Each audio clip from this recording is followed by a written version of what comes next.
समाज में हिंदू समाज का संगठन करने के लिए ये संस्था है। समरसता की बात हो मेरी, हिंदू हिंदू हिंदू। इस वीडियो को देखा आपने?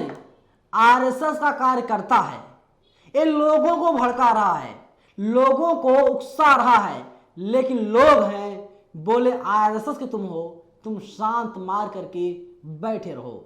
नमस्कार, मेरा नाम है नवीन कुमार नंदन।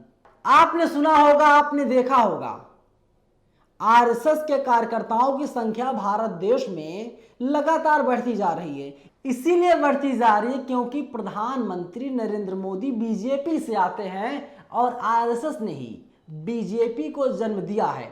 बीजेपी साल 1980 में बनी थी, यानी भारतीय जनता पार्टी का जो गठन हुआ था अप्रैल के महीने में 1980 में हुआ था।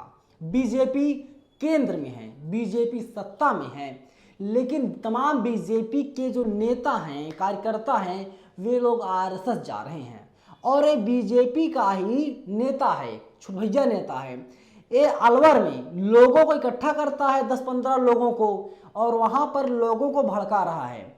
एक कह रहा है, आपने देखा स्थितियां कैसी बनती जा रही हैं। एक कह रहा है कन्हैया लाल की हत्या किस तरीके से दो मुसलमान मिल करके कर देते हैं और मारने के पहले वीडियो बनाते हैं। और एक कह रहा, देखिए आप सब लोग हिंदू हैं, मैं हिंदू हूं, सब लोग एक हो जाएं और मुसलमानों को देश से खदेड़ दें। फिर कह रहा है कि आपको पता है ना, आरएसएस संगठन है, राष्ट्रीय स्वयंसेवक संघ है। जैसे ही लोगों ने आरएसएस का नाम सुना वैसे ही लोग खड़े हो गए और लोग जाने लगे।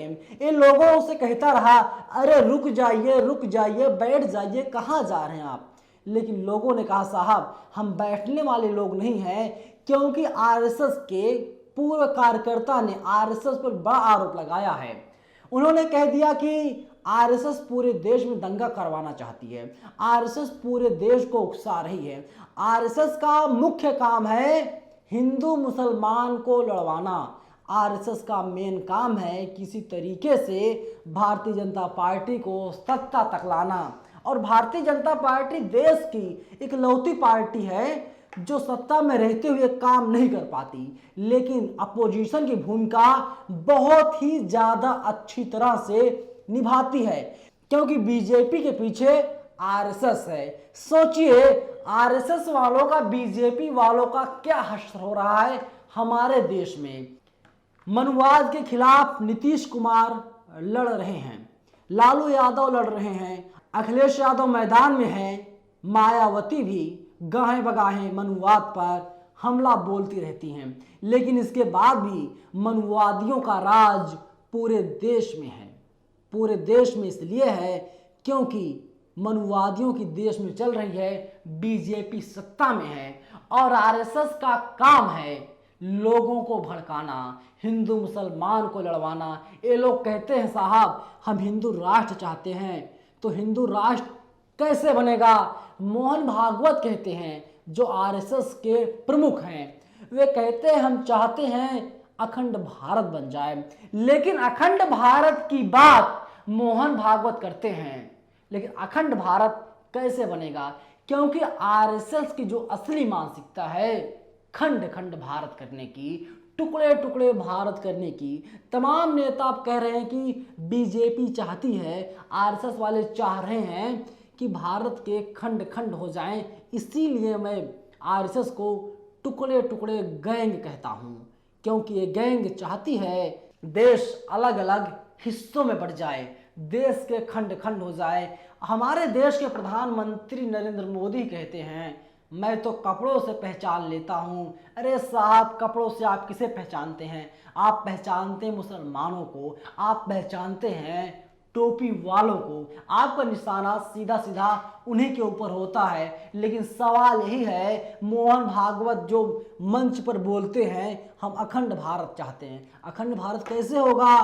बीजेपी वाले, आरएसएस वाले कहते हैं हम लोग हिंदू राष्ट्र चाहते हैं, और यही राम राज्य। साहब अब आपको डिसाइड करना है, राम राज्य चाहिए, हिंदू राष्ट्र चाहिए, या फिर आप लोगों को रोजी रोटी, कपड़ा, मकान, दवाई, शिक्षा ये सब चीजें चाहिए।